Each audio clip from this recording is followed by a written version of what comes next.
Hello दोस्तों, good evening, नमस्कार। मैं बीके पाठक स्वागत करता हूं आप सभी का आपके अपने YouTube channel the study cafe concept से कट ऑफ तक पर आप सभी का बहुत बहुत स्वागत है।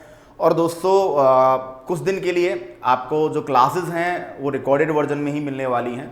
हम एसएससी जीडी के लिए तैयारी कर रहे हैं और एसएससी जीडी के साथ साथ मैं यकीन दिलाता हूं आपको कि आप ग्रुप डी देंगे, आप पटवार देंगे राजस्थान में, आप चाहे दिल्ली पुलिस दें, राजस्थान पुलिस दें, स्टेट पीसीएस का कोई भी एग्जाम दें, या जो भी एग्जाम आपके निकट भविष्य में होने वाले हैं जिनमें केमिस्ट्री आपके सिलेबस में है, तो दोस्तों नाम जीडी का है लेकिन जुगाड़ एक एक एग्जाम का पूरा कर रहा हूं, डिटेल में कर रहा हूं। आप उठाकर देखिएगा, हमारा पहला टॉपिक एलिमेंट कंपाउंड मिक्सचर, उसके बाद पीरियडिक टेबल, उसके बाद एटॉमिक स्ट्रक्चर और metal and non metal, 4 topic पढ़े हैं। 4 टॉपिक पर मैंने लगभग 21-22 क्लासेस दी हैं और बहुत डीप और डिटेल एनालिसिस मैंने एक एक चीज का प्रोवाइड किया है। आज हम जो टॉपिक स्टार्ट करने वाले हैं वो है केमिकल रिएक्शंस एंड कैटलिस्ट, रासायनिक अभिक्रियाएं एवं उत्प्रेरक। पहले अभिक्रियाओं को पढ़ेंगे। दोस्तों अभिक्रियाओं का मतलब ये नहीं है यहाँ पे जो ऑर्गेनिक केमिस्ट्री में रिएक्शंस आती है हम उनको पढ़ने वाले हैं, नहीं। हम एक बेसिक इंट्रोडक्शन लेने वाले हैं अभिक्रियाओं का, जो कि 10th क्लास के आपके सिलेबस में जुड़ी हुई है, और बहुत अच्छे तरीके से इंट्रोडक्शन लेंगे जिससे कि एग्जाम में आने वाले किसी भी सवाल में आपको छोटी से लेकर बड़ी किसी भी टाइप की दिक्कत का सामना ना करना पड़े। तो दोस्तों आर यू ऑल रेडी? क्या आप सब तैयार हैं रसायन विज्ञान के एक ऐसे टॉपिक की गुत्थी सुलझाने के लिए जो टॉपिक लोगों को अक्सर परेशान करता है, जिससे डर के लोग भाग जाते हैं? रिएक्शंस को बैलेंस करना, रिएक्शन क्या होती है, रिएक्शन में क्या क्या चीज़ें होती हैं, अभिक्रिया क्या है, अभिक्रियाओं के कौन कौन से प्रकार हैं, उनको पहचाने कैसे, उनको आइडेंटिफाई कैसे करें। तो दोस्तों आज की क्लास में आपको समझ में आ जाएगा, जिस चीज़ को आप बड़ा मुश्किल समझ रहे थे वो चीज़ बड़ी आसान है, बहुत सिंपल है, बहुत सरल है। तो चलिए स्टार्ट करते हैं। What is chemical reaction? तो केमिकल रिएक्शन कहते हैं रासायनिक अभिक्रिया। रासायनिक अभिक्रिया, देखिएगा रासायनिक अभिक्रिया क्या होती है। देखिए रिएक्शन क्या है, सिंपल सी भाषा में अगर मैं बात करूं तो दोस्तों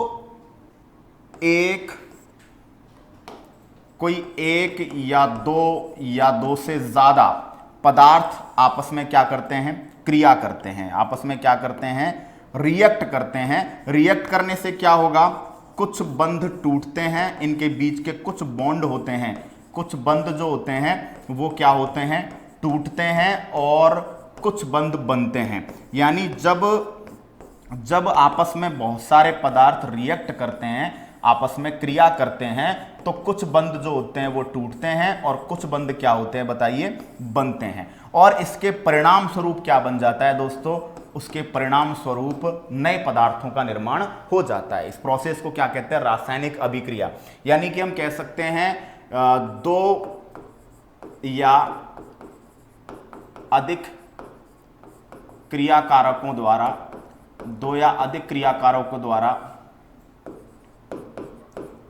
आपस में क्रिया करके उत्पाद बनाना क्या कहलाता है बताइए, उत्पाद बनाना रासायनिक अभिक्रिया कहलाता है। क्लियर? रासायनिक अभिक्रिया कहलाता है, केमिकल रिएक्शन कहलाता है। जरूरी नहीं है 2 या अधिक क्रियाकारक आपस में क्रिया करें, एक क्रियाकारक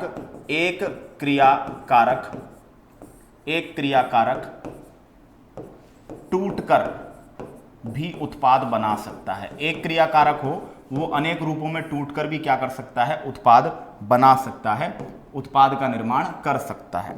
ठीक है, चलिएगा, उत्पाद बना सकता है। यानी हम कह सकते हैं कि रिएक्शन है क्या।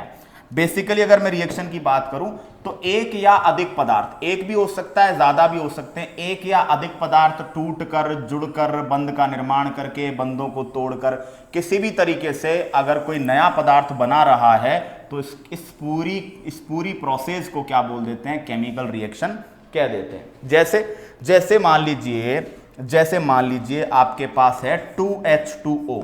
क्लियर? ये वाटर था, ये 2H2 और O2 में टूट गया। क्लियर? तो ये एक क्रियाकारक था। क्लियर? इसको बोलते हैं रिएक्टेंट। क्या बोलते हैं, रिएक्टेंट। इसको अभिकारक भी कहते हैं और इसी को क्रियाकारक भी कहते हैं। इसी को अभिकारक या इसी को क्या बोलते हैं, क्रियाकारक बोलते हैं। और जनरली ये कैसी साइड होती है, लेफ्ट साइड होती है, जनरली ये बाईं तरफ होता है। क्लियर। और जो बनने वाला होता है उसे बोला जाता है प्रोडक्ट, और प्रोडक्ट को बोला जाता है उत्पाद। और उत्पाद किधर लगा होता है, उत्पाद जो होता है वो राइट साइड होता है, उत्पाद जो होता है वो दाईं ओर होता है, और इनके बीच में एरो का चिन्ह लगा हुआ होता है। ठीक है। तो बेसिकली हम क्या समझ रहे हैं कि केमिकल रिएक्शन क्या होती है। तो केमिकल रिएक्शन की जो पहचान है वो ये है कि दो, एक या अधिक पदार्थ, यानी एक, दो या तीन, ज्यादा भी हो सकते हैं। क्लियर। यानी कि एक या एक से अधिक पदार्थ आपस में क्रिया करके, टूटकर, जुड़कर कोई नया पदार्थ बना ले, तो आप क्या बोलेंगे, उसको केमिकल रिएक्शन बोलेंगे। केमिकल रिएक्शन में कुछ नए बंध बनते हैं, कुछ पुराने बंध टूटते हैं। इलेक्ट्रॉन्स का क्या होता है, आदान प्रदान होता है, इलेक्ट्रॉन्स का आदान प्रदान होता है, और इलेक्ट्रॉन्स के आदान प्रदान से नए प्रकार के परमाणुओं का क्या होता है, निर्माण होता है। इधर उधर बंध टूटकर नए बंध बन जाते हैं। और इस पूरी प्रोसेस को हम क्या कह देते हैं, बताइए। इस पूरी प्रोसेस को हम कह देते हैं, क्या कह देते हैं, रासायनिक अभिक्रिया, केमिकल रिएक्शन। ठीक है। केमिकल रिएक्शन में जो पक्ष लेफ्ट साइड होता है, जो पक्ष बाईं ओर होता है उसे क्रियाकारक पक्ष, और जो पक्ष दाईं ओर होता है उसे उत्पाद पक्ष कहते हैं। बात समझ में आई यहां तक, चलिएगा। तो यहां तक आप स्क्रीनशॉट लीजिए ताकि मैं आगे बढ़ूं और आगे आपको जानकारी प्रदान करूं। ठीक है। चलिए अब रिएक्शन में समझते हैं। मान लीजिए आपके पास दो पदार्थ हैं, ए और बी। ये दोनों पदार्थों ने मिलकर बनाया सी और डी। क्लियर। चलिए अब रिएक्शन के बारे में कुछ बेसिक चीजें आपको बताता हूं कि ये जो पक्ष है, ये पक्ष कैसा है बताइए, रिएक्टेंट साइड है। ये क्रियाकारक या अभिकारक पक्ष है, अभिक्रिया करने वाला। इनके बीच में आपस में रिएक्शन होगी। इनसे क्या बन गया, सी और डी। इसको क्या बोलते हैं, उत्पाद पक्ष कहते हैं, प्रोडक्ट साइड बोल रहे हैं हम। ठीक है, उत्पाद पक्ष, प्रोडक्ट। अब देखिए, अगर दोस्तों किसी के भी बगल में ब्रैकेट के अंदर ऐसे एक्वस लिखा हुआ है, AQ का मतलब है ये दोस्तों उस चीज का कैसा विलयन है, जलीय विलयन है। जैसे मैंने आपको लिख दिया HCl और AQ, इसका मतलब क्या है, HCl का जलीय विलयन है ना, इसको बोला जाता है एक्वस सॉल्यूशन, जलीय विलयन। अगर किसी भी पदार्थ के किसी भी जो कंपोनेंट है उसके ब्रैकेट में S लिखा हुआ है, मतलब उसकी भौतिक अवस्था सॉलिड है। किसी के ब्रैकेट में L लिखा हुआ है, इसका मतलब उसके फिजिकल कंडीशन लिक्विड है। और किसी के G लिखा हुआ है, उसका मतलब क्या बताइए, गैस है। क्लियर। अच्छा, किसी भी उत्पाद के बगल में अगर ऊपर की तरफ एरो दिखाई हुआ है, यानी इसको कह सकते हैं अपवार्ड एरो। अगर किसी भी क्रियाकारक या किसी भी उत्पाद, जनरली उत्पाद की तरफ होता है, अगर उत्पाद की तरफ ऊपर की तरफ तीर करता हुआ कोई एरो है, इसका मतलब वो गैसीय उत्पाद है, वो गैसीय प्रोडक्ट है, गैसियस प्रोडक्ट है। वो गैस वो क्या कर रहा है, मुक्त कर रहा है। बोलो, बात समझ में आ गई। अगर किसी उत्पाद के पास ऊपर की तरफ एरो करता हुआ तीर लगाया हुआ है, इसका मतलब वो प्रोडक्ट गैसियस है, गैसीय है। और अगर किसी के पास नीचे की तरफ तीर करता हुआ एरो लगा रखा है, तो दोस्तों इसका मतलब है कि वह उत्पाद पात्र में नीचे बैठेगा। वह उत्पाद पात्र में कहां बैठ जाएगा, नीचे बैठ जाएगा। और पात्र में नीचे बैठ जाएगा, इसका मतलब वो क्या होगा, वो अवक्षेप होगा। जो नीचे बैठ जाता है उसे क्या बोलते हैं, अवक्षेप। उसे प्रेसिपिटेट कहते हैं। क्या बोलते हैं, प्रेसिपिटेट, उसको अवक्षेप बोलते हैं। और ये जो रिएक्शन होगी टोटल, इसको हम क्या कह देंगे, प्रेसिपिटेशन। इसको अवक्षेपण अभिक्रिया कह देंगे। ऐसी अभिक्रिया जिसमें कोई पदार्थ नीचे बैठ जाता है उसको क्या बोलते हैं, प्रेसिपिटेशन। उसको अवक्षेपण अभिक्रिया के नाम से जाना जाता है। तो हम लोग रिएक्शन की अभिक्रिया की डिक्शनरी पढ़ रहे हैं। ये जो तीर है, अगर वो एक तरफ हो, अगर ये तीर एक तरफ हो, तो ऐसी रिएक्शन को क्या बोला जाता है, ऐसी रिएक्शन को अनुत्क्रमणीय, क्या बोलते हैं, अनुत्क्रमणीय अभिक्रिया कहते हैं। ऐसी रिएक्शन को अनुत्क्रमणीय अभिक्रिया कहते हैं, या इसको इर्रिवर्सिबल बोला जाता है।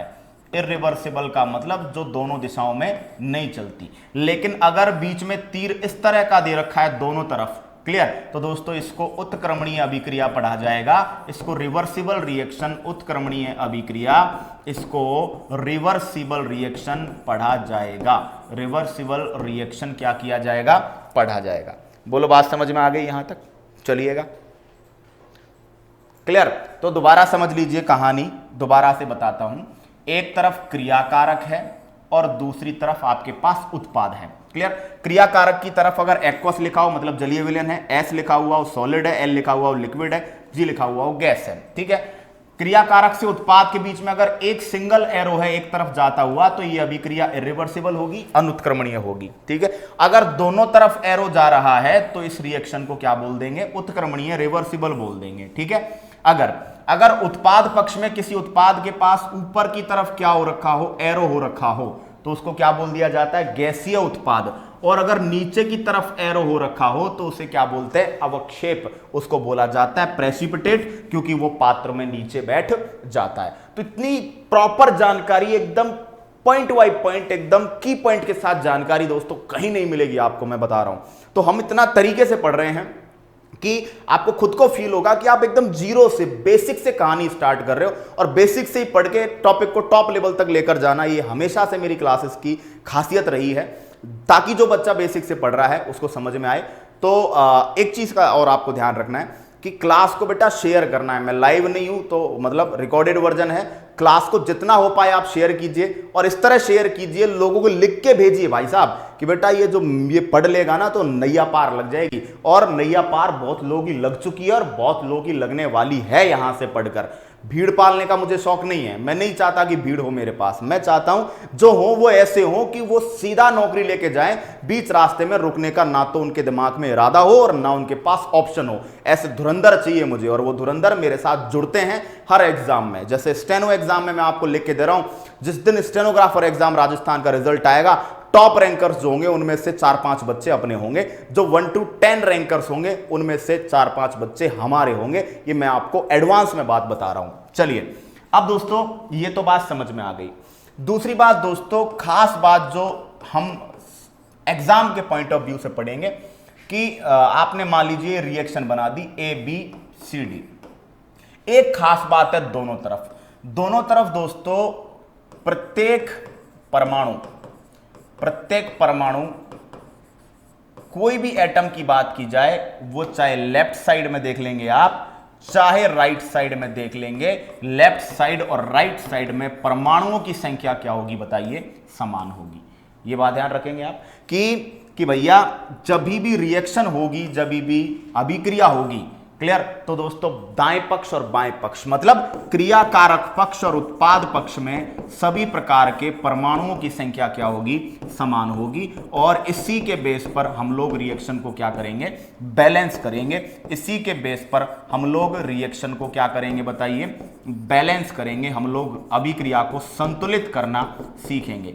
अभिक्रिया के संतुलित करने के क्वेश्चंस एग्जाम में बहुत आते हैं, तो रिएक्शन को बैलेंस करना अब हमारा नेक्स्ट टॉपिक है आज का। रिएक्शन को बैलेंस करने के लिए आपको कुछ नहीं करना है, आपको सारे परमाणु इधर गिनने हैं और फिर सारे परमाणु इधर गिनने हैं। क्लियर? दोनों तरफ गिनेंगे और दोनों तरफ गिनकर आप क्या कर लेंगे? उनकी कैलकुलेशन कर लेंगे। गिनना मैं अभी आपको सिखा रहा हूं कि एटम्स को गिना कैसे जाता है। ठीक है? चलिए, मान लीजिए जैसे आपको दे दिया Na2SO4, गिन के बताइए। अब देखिए, अब आप एक तो कैसे गिनोगे कि साहब N 1 है, A 2 है, S 1 है, O 4 है, लेकिन ये Na एक ही पढ़ा जाएगा। मैं आपको पहले भी बता चुका हूं कि अगर किसी कैपिटल लेटर के पास कोई स्मॉल लेटर लिखा हुआ है तो स्मॉल लेटर को कैलकुलेट ही नहीं करना है, कैपिटल और स्मॉल को एक करना है। क्लियर? अब ये Na पूरा क्या है? पूरा Na आपका 1 है। क्लियर? अब एक Na है, ऐसे Na कितने हो गए? 2, तो 2 हो गए। ये सोडियम कितने हो गए? यहां पर सोडियम हो गए 2। ठीक है? अच्छा, यहां पे आपसे पूछे सल्फर कितना है? सल्फर हो गया 1। क्लियर? और यहां पे ऑक्सीजन कितने बताइए? 4। गिनना सीख गए। टोटल परमाणु कितने हैं? यहां पर 7 हैं।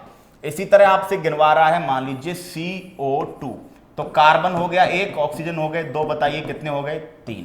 क्लियर? चलिए ठीक है। अब एक ग्रुप वाला करवाता हूं, CaOH का होल ट्वाइस, ऐसे लिख दिया तो कैल्शियम 1। अब जो ग्रुप, ये जो होल का मतलब होता है ये पूरा डबल बार है, तो ऑक्सीजन 1, हाइड्रोजन 1। क्लियर? तो कैल्शियम हो गया 1, ऑक्सीजन हो गया 2 और हाइड्रोजन हो गए 2। अब आप कहोगे 2 कैसे? क्योंकि एक एक अंदर थे, बाहर 2 से मल्टीप्लाई किया तो कितने हो गए? 2 हो गए। चलिए और बताता हूं आपको, Al2SO4 का होल थ्राइस, देखिए इसमें गिनेंगे हम। इसमें हम लोग कैलकुलेट करते हैं। चलिए देखिए एल्यूमिनियम कितने हैं बताइए, 2 हैं। अब सल्फर 1 है लेकिन बाहर 3 से मल्टीप्लाई किया तो कितने हो गए, 3। ऑक्सीजन 4 है लेकिन बाहर मल्टीप्लाई किया तो कितने हो गए, 12। क्लियर। तो ये जो ग्रुप है, ये जो हॉल होता है, ये जो कोष्टक होता है, कोष्टक के नीचे जो नंबर लिखा होता है, तो पहले अंदर कैलकुलेट करिए और फिर अंदर वाला बाहर से मल्टीप्लाई कर दीजिए। ठीक है। अच्छा, कई बार क्या होता है, ऐसे लिख दिया जाता है 2H2O2। अब ये 2H2O2 में परमाणु कैसे गिनोगे, देखो जो आगे की संख्या है वो सबसे मल्टीप्लाई होगी। क्लियर। सबसे मल्टीप्लाई कैसे होगी, देखिए 2 इससे मल्टीप्लाई होगा तो हाइड्रोजन कितने हो गए, 4। 2 इससे मल्टीप्लाई होगा, ऑक्सीजन कितने हो गए, 4। जैसे मान लीजिए आपने लिख दिया 2CaCO3, इसका क्या मतलब है, इसका मतलब है कैल्शियम बाहर 2 से मल्टीप्लाई हुआ, कार्बन बाहर 2 से मल्टीप्लाई हुआ, ऑक्सीजन 3 थे अंदर, 2 से मल्टीप्लाई हो गए 6। क्लियर। तो रिएक्शन में परमाणुओं को गिनना, प्रत्येक परमाणु को गिनना जो है वो मैं आपको सिखा रहा हूं यहां पर। जैसे आपने लिख दिया 2C6H12O6। अब देखिए ये ग्लूकोज है, अगर इसमें कार्बन की बात करें तो 6, लेकिन 2 से मल्टीप्लाई होगा तो कितने हो गए, कार्बन यहां पे 12, हाइड्रोजन यहां पे कितने हो गए, 24, और ऑक्सीजन यहां पे कितने हो गए, 12, क्योंकि आगे 2 है। अगर ये 2 को हटा दिया जाए एक बार के लिए तो यहां कार्बन बच गए 6, हाइड्रोजन बच गए 12, ऑक्सीजन बच गए क्या, 6। बोलो क्लियर हो गई बात यहां तक। तो परमाणुओं को गिनना, how to calculate the atoms, वो हमने यहां पर सीखा है। तो हम दोनों तरफ परमाणुओं को गिनेंगे और गिनकर रिएक्शन को क्या करेंगे, बैलेंस करेंगे। देखिए एग्जाम्पल के तौर पर हमारे पास हमने लिखा H2 plus O2 is equals to H2O। अब हमको बैलेंस करना है। सबसे पहले तो यह पता करना है कि रिएक्शन बैलेंस है या नहीं है। क्लियर। आपने देखा, देखिए हाइड्रोजन गिने, हाइड्रोजन कितने बताइए, 2 हैं। ऑक्सीजन कितने बताइए, 2 हैं। क्लियर। इधर बताइए हाइड्रोजन कितने हैं, 2, ऑक्सीजन कितना है, 1। अब क्या करें, अब देखो सबसे पहले आपको पता चल रहा है बैलेंस कौन नहीं है, ऑक्सीजन बैलेंस नहीं है। तो बताओ ऑक्सीजन 1 है, अब 2 करना है, तो कभी भी ध्यान रखना या नीचे नंबर मत लगा देना, क्योंकि ये तो H2O2 बन गया, गलत है ये नहीं। आपको अब भाई पेपर में H2O था, H2O जो था वो आपको बैलेंस करना है। आपको ऐसा नहीं है कि आप H2O को ही H2O2 कर दो, नहीं। तो आपको अणु में, मॉलिक्यूल में, कंपाउंड में कोई छेड़छाड़ नहीं करनी है। आप जो भी करेंगे आगे करेंगे। ठीक है। अब बताइए ऑक्सीजन कितने हो गए, आपके पास 2 थे। क्लियर। और ऑक्सीजन आपके पास अवेलेबल कितना, 1, तो आपने आगे 2 लगा दिया। कितने ऑक्सीजन हो गए, 2। लेकिन अब हाइड्रोजन कितने हो गए, 2 दूना 4। यहां हाइड्रोजन कितने हैं, 2, इसके आगे 2 लगा दिया। अब रिएक्शन को देखिए, बैलेंस है। देखिए रिएक्शन को, बैलेंस है।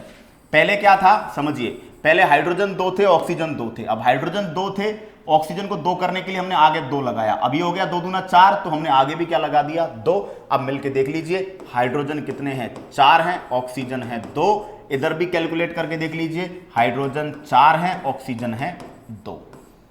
आई थिंक अब क्लियर हो गया होगा। चलिए इसी तरीके से दूसरी बैलेंस करते हैं। दूसरी बैलेंस करेंगे और दूसरी इस तरीके से बैलेंस करेंगे कि N2 plus H2 is equals to NH3। Clear. अब देखिए इसको, अब नाइट्रोजन कितने आपके पास, इधर 2 हैं, इधर नाइट्रोजन 1 है। 1 को 2 करने के लिए 2 से मल्टीप्लाई कर दिया, सही है। चलिए तो नाइट्रोजन 2 और नाइट्रोजन 2 ये तो बैलेंस हो गया। अभी हाइड्रोजन कितने, इधर 2, इधर हाइड्रोजन 3 दूना 6। अब बताइए 2 को 6 करेंगे, आगे क्या लगा देंगे, 3।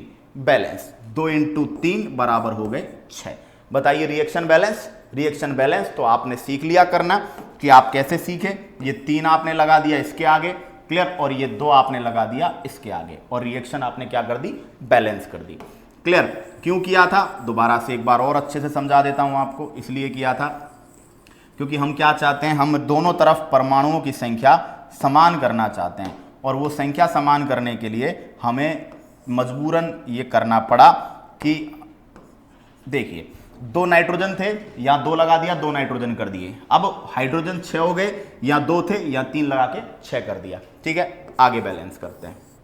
आगे बैलेंस करते हैं। आपसे पूछा CaO plus H2O is equals to CaOH का होल ट्वाइस। क्वेश्चन आता है पेपर में, निम्नलिखित में से सही अभिक्रिया छांटिए। क्लियर, ये रेलवे में बहुत आए हैं। सही अभिक्रिया छांटनी है, मतलब अगर आपको 4 रिएक्शंस दे रखी है और आपसे सही गलत पूछ रहा है तो सबसे पहला आप उनके अंदर परमाणुओं को ही चेक कीजिए। सबसे पहला लेफ्ट साइड राइट साइड में परमाणु मैच कीजिए। जैसे आपको ये क्वेश्चन आ रहा है कि ये सही है, बैलेंस है या नहीं है, तो देखिए कैलकुलेट करते हैं। कैल्शियम कितना है, 1 है।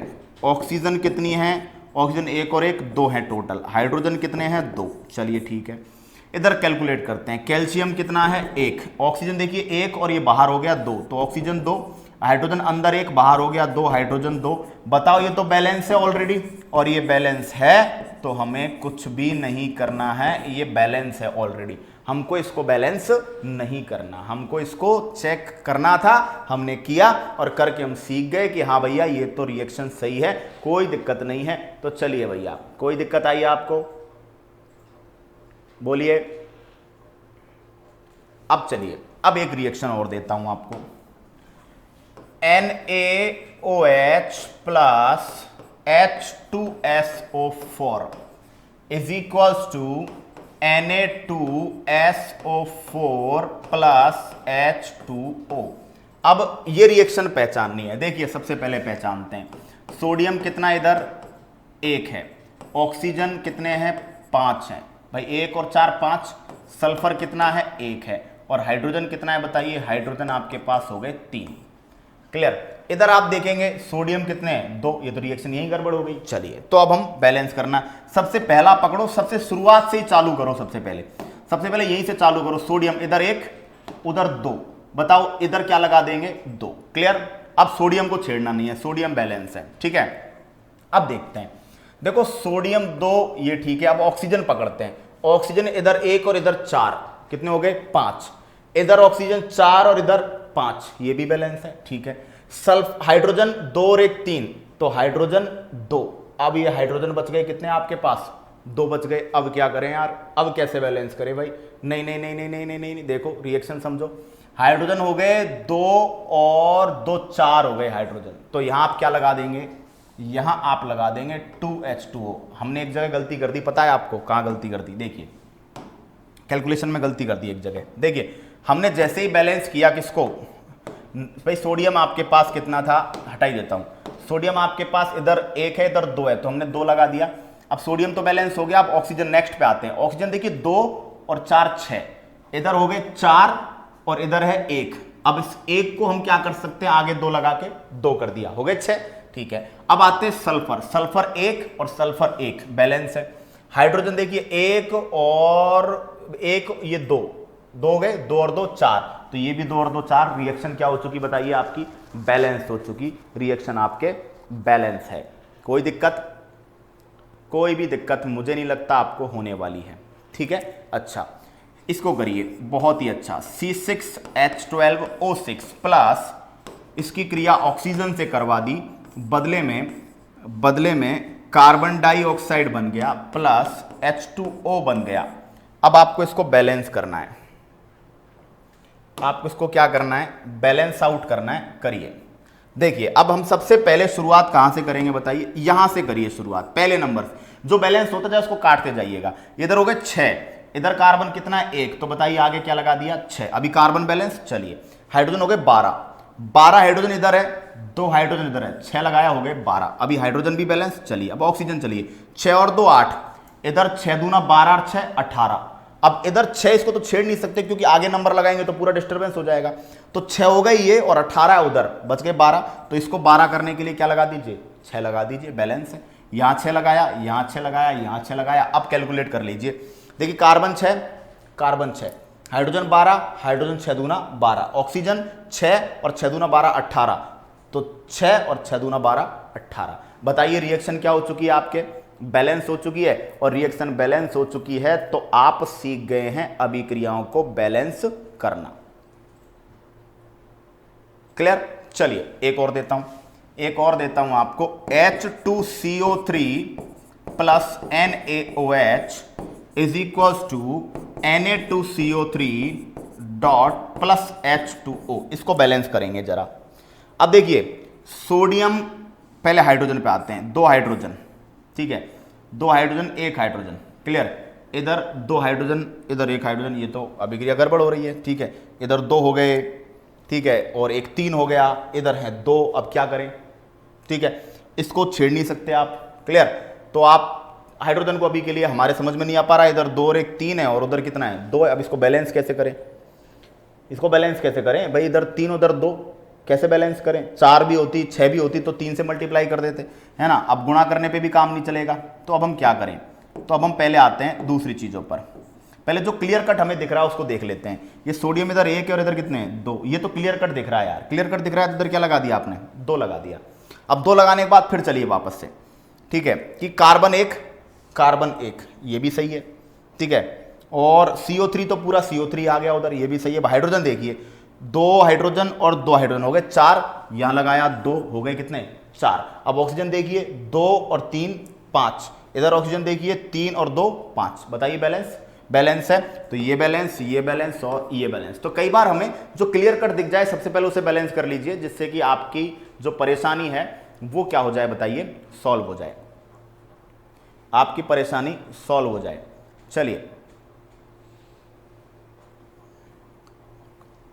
चलिए अब हम रिएक्शंस के टाइप्स पढ़ेंगे, ठीक है, अब हम रिएक्शन के प्रकार पढ़ेंगे। देखिए 4-5 प्रकार की रिएक्शन आप देखेंगे, टाइप ऑफ रिएक्शंस।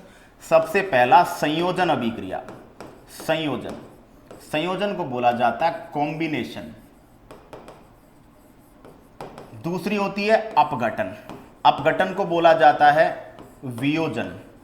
अपघटन को वियोजन भी बोलते हैं, अपघटन को विखंडन भी बोलते हैं, क्लियर, विखंडन भी कहते हैं, और इसी को इंग्लिश में बोला जाता है डिकम्पोजिशन, ठीक है। अच्छा, तीसरा विस्थापन मतलब डिस्प्लेसमेंट। चौथा द्विविस्थापन। ये 4 प्रकार की बेसिकली रिएक्शन है, और देखा जाए तो द्विविस्थापन भी एक टाइप का विस्थापन है, तो इसको डबल डिस्प्लेसमेंट कह देते हैं, डबल डिस्प्लेसमेंट। तो ये 4 टाइप की बेसिकली रिएक्शन है। उसके बाद भी ऊष्माक्षेपी, ऊष्माशोषी, है ना, एक्सोथर्मिक, एंडोथर्मिक, ऑक्सीडेशन रिडक्शन, ऑक्सीकरण अपचयन, और भी काफ़ी सारी टाइप की जो रिएक्शंस हैं वो हमें देखनी है। फिलहाल के लिए हम केवल और केवल जो देख रहे हैं, केवल 4 टाइप की रिएक्शंस को वर्तमान में देख रहे हैं। चलिए, अभी तक किसी भी टाइप की कोई दिक्कत आप लोगों को, मुझे नहीं लगता कि किसी भी टाइप की कोई दिक्कत होने वाली है। चलिए अब हम इन अभिक्रियाओं के टाइप्स को देखते हैं। देखिए सिंपल सा सिस्टम है, अगर 2 पदार्थ आपस में जुड़कर तीसरा पदार्थ बना रहे हैं, जुड़े हैं तो इस रिएक्शन को आप क्या कह देंगे, संयोजन कह देंगे। बहुत बेसिक सा तरीका आपको बता रहा हूं, कहीं पर भी ऐसा होता हुआ दिखे आपको तो ये संयोजन है। अगर A टूट जाए B और C में, अब ये टूटा है तो इसको क्या बोल देंगे, अपघटन कह देंगे, इसको विघटन अपघटन कह सकते हैं, जो भी चाहें। लेकिन अगर A टूट रहा है B और C में, लेकिन यहां पर लिखा है डेल्टा, क्लियर, या यहां पर कोई टेम्परेचर लिखा है, जैसे लिख दिया 500 से 600 डिग्री सेंटीग्रेड, क्लियर, ऐसे टेम्परेचर या तो डेल्टा लिखा है या टेम्परेचर लिखा है, इसका मतलब गर्म करने पर टूटा है, तो इसको बोलेंगे ऊष्मीय वियोजन, या इसको तापीय अपघटन कहेंगे। यानी टूटा तो है लेकिन तब टूटा जब हमने इसको क्या किया, गर्म किया, तो इसको क्या बोलेंगे, इसको तापीय अपघटन, इसको थर्मल ब्रेकडाउन, थर्मल डिकम्पोजिशन हम कहेंगे।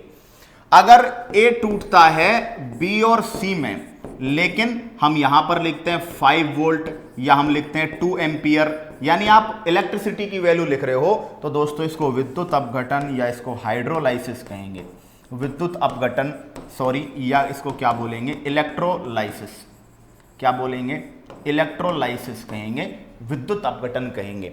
और अगर A टूट रहा है B और C में, या तो लिखा है प्रकाश या लिखा है H न्यू, क्यों, क्योंकि प्रकाशीय ऊर्जा का फॉर्मूला होता है E बराबर H न्यू, ऐसा। तो दोस्तों इसको फोटोलाइसिस या इसको क्या कह देंगे, इसको प्रकाशिक अपघटन, इसको प्रकाशिक अपघटन या फोटोलाइसिस कह देंगे, प्रकाशिक अपघटन कह देंगे। तो बेसिकली अपघटन में अगर आप देखेंगे तो अपघटन 4 टाइप का आप पढ़ रहे हैं। साइन से आप पता लगाएंगे इनके चिन्हों से, अगर डेल्टा लिखा हुआ है या टेम्परेचर लिखा हुआ है तो पहचान जाएंगे गर्म करने पर टूटा, या इलेक्ट्रिसिटी की कोई वैल्यू लिखी हुई है तो इससे पता लगा लेंगे, या लाइट लिखा हुआ है या E बराबर h न्यू लिखा हुआ है तो यहां पर भी पहचान लेंगे। ये पहचान ही है जो आपका काम आसान करती है। तो दोस्तों इस पहचान को बड़े गौर से, बड़े प्यार से, बहुत ही शांति के साथ इस पहचान को देखिएगा। अगर A जो है B के साथ जुड़कर C बना लेता है, या फिर A B C आपस में जुड़कर D बना लेते हैं, मतलब आपको दिख रहा है क्लियर कट कि कहीं ना कहीं जोड़ हो रहा है, कहीं ना कहीं चीजें जुड़ रही हैं, और जुड़ रही हैं तो आपको दिख जाएगा जोड़, वो ठीक है। अगर टूट रही है, कोई भी चिन्ह नहीं है, कुछ भी इंडक्शन नहीं है, तो दोस्तों आप इसे सामान्य अपघटन, इसे जनरल डिकम्पोजिशन मानेंगे। लेकिन अगर आपको दे दे चिन्ह किसी भी प्रकार के, तो होने को अपघटन है, लेकिन कौन सा अपघटन है ये बात आपको देखकर तय करनी पड़ेगी, देखकर आपको समझना पड़ेगा। बोलिए बात समझ में आ गई? किसी भी टाइप की कोई दिक्कत नहीं? चलिए अब समझेंगे विस्थापन, एक एक को पढ़ेंगे, टेंशन मत लीजिए। विस्थापन समझेंगे। विस्थापन में A और B ये दोनों साथ साथ बैठे हुए हैं, C दूर बैठा इनको देख रहा है, काफी टाइम से देख रहा है। अभी C ने अपनी ताकत बढ़ाई और ताकत बढ़ा के दोस्तों A के साथ खुद जुड़ गया और B को दूर कर दिया। बताओ C जो जुड़ा है इनको हटाकर, तो दोस्तों वो जुड़ेगा जिसकी क्रियाशीलता क्या होगी? ज्यादा। तो विस्थापन अभिक्रिया में क्या होता है? अधिक क्रियाशील तत्व कम क्रियाशील तत्व को उसकी जगह से क्या कर देता है? कम क्रियाशील तत्व को उसकी जगह से हटा देता है। क्लियर? या फिर मान लो A, B और C, अब ये C A से ज्यादा क्रियाशील है तो दोस्तों क्या करता? तो बन जाता BC बन जाता और A साइड में हट जाता। तो जो कम क्रियाशील है वो साइड में हटेगा। क्लियर? डिपेंड कर रहा है, यहां पर C ज्यादा क्रियाशील है किसकी तुलना में? A की तुलना में। C ज्यादा क्रियाशील है किसके तुलना में? A की तुलना में। A आपका कम क्रियाशील है, तो ये क्या कहलाएगा बताइए? ये कहलाएगा विस्थापन। क्या कहेंगे इसको? विस्थापन कहेंगे। विस्थापन में क्या होगा? विस्थापन में होगा अधिक क्रियाशील तत्व कम क्रियाशील को, अधिक क्रियाशील तत्व कम क्रियाशील को उसकी जगह से हटा देता है। अधिक क्रियाशील तत्व कम क्रियाशील को उसकी जगह से हटा देता है, उसके स्थान से, उसकी लोकेशन से, जगह से क्या कर देगा? जगह से हटा देता है।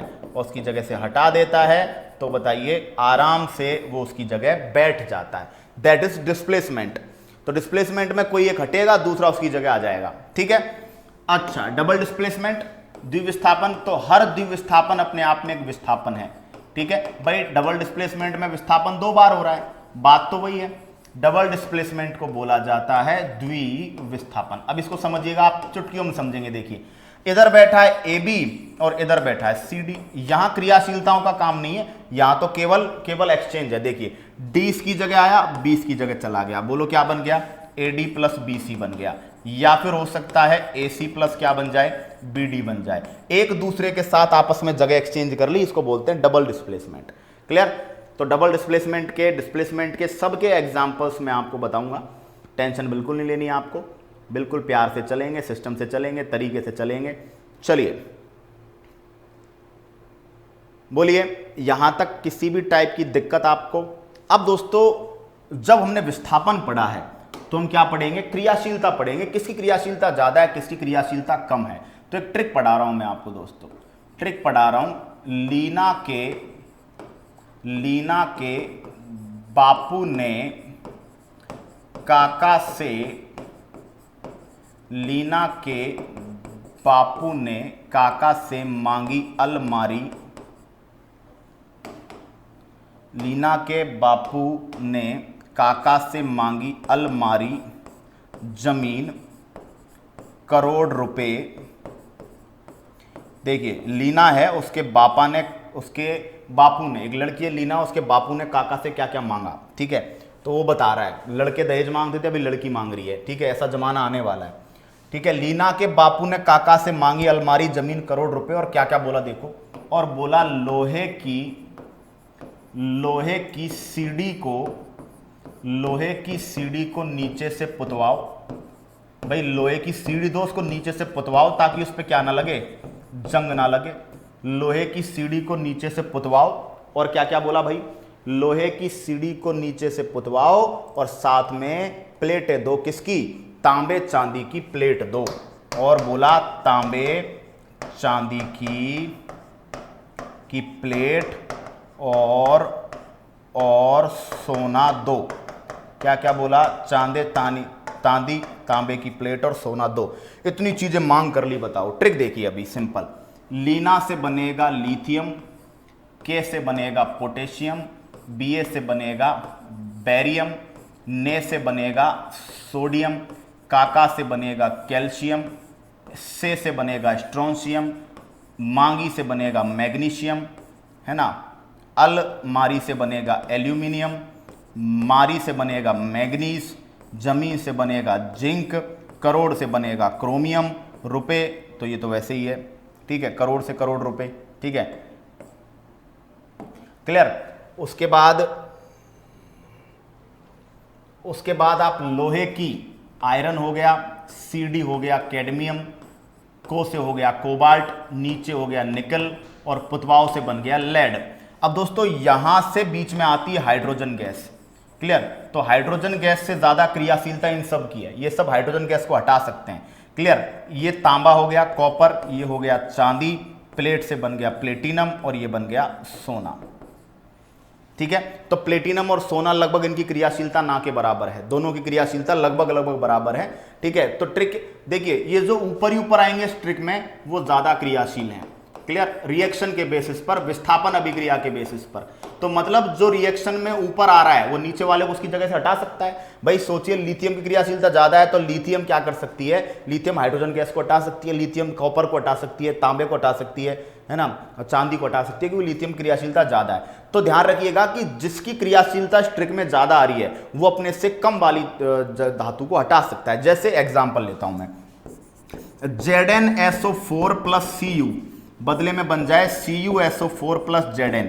क्या ये बात संभव है? देखिए अभी कॉपर किधर आ रहा है, कॉपर आ रहा है आपका यहां, क्लियर। और जिंक कहां आ रहा है बताइए, जिंक आ रहा है यहां, जिंक की क्रियाशीलता ज्यादा है। लेकिन यहां देखिए कॉपर आया, कॉपर ने जिंक को मारी लात और खुद बैठ गया। क्या ये रिएक्शन संभव है? नहीं, ये रिएक्शन संभव नहीं है। रिएक्शन उल्टी जरूर संभव है कि CuSO4 बैठा हो, जिंक आए और जिंक ZnSO4 बना ले और Cu को बाहर निकाल दे। क्यों? क्योंकि दोस्तों जिंक की क्रियाशीलता ज्यादा है। तो हम कह सकते हैं कि अधिक क्रियाशील धातु कम क्रियाशील को प्रतिस्थापित कर सकती है, अधिक क्रियाशील धातु कम क्रियाशील को प्रतिस्थापित कर सकती है, क्लियर। उसकी जगह से क्या कर सकती है, हटा सकती है। एक क्वेश्चन आएगा कि निम्नलिखित में से कौन तांबे को प्रतिस्थापित नहीं कर सकता।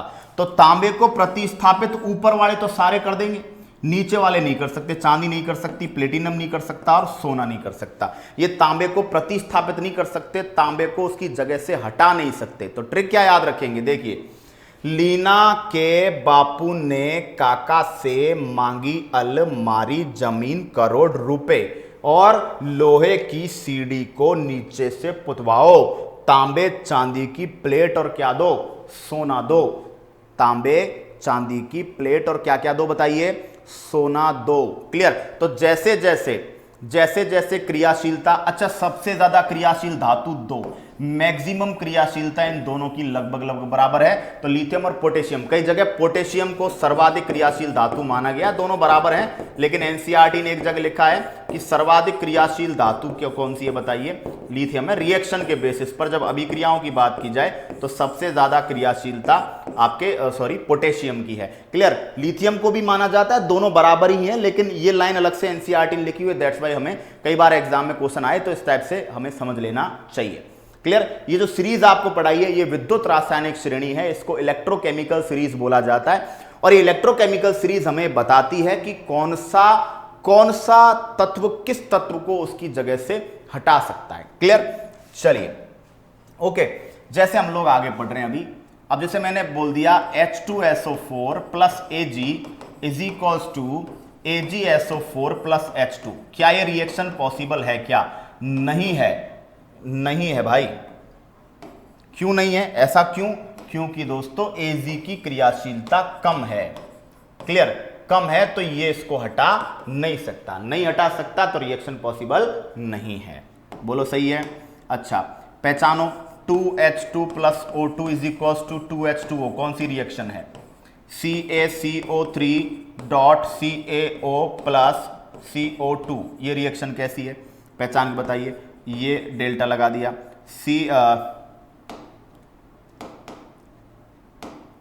NaCl aqueous is equals to Na plus plus Cl minus.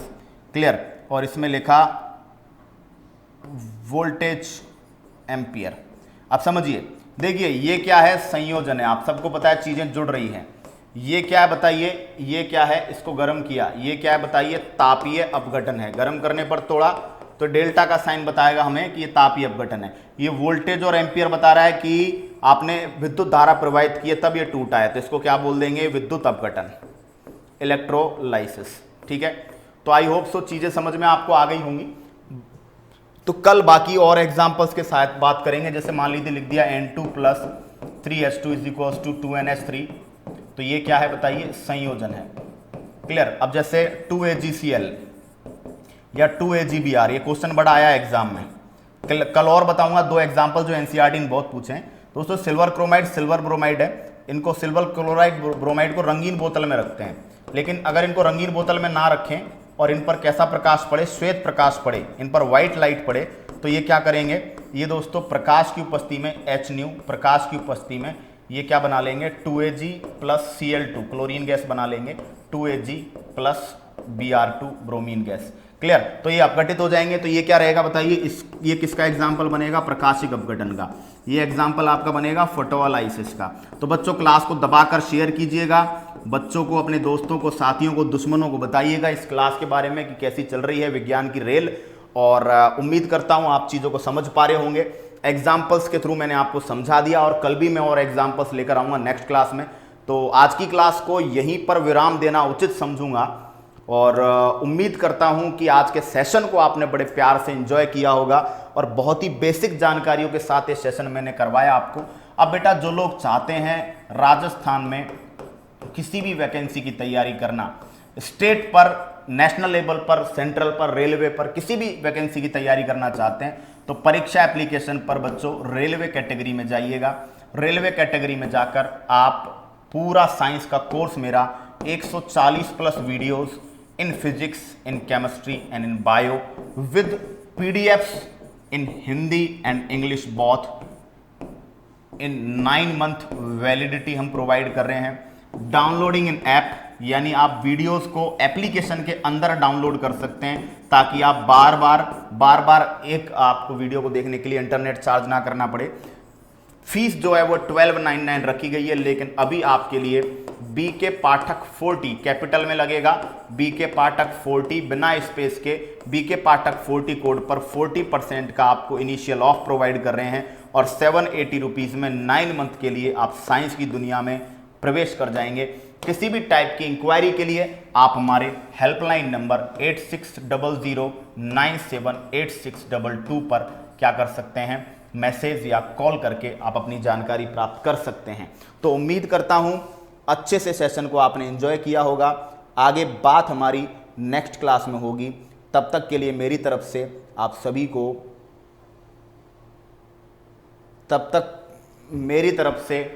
को, टाटा, बाय बाय, जय हिंद।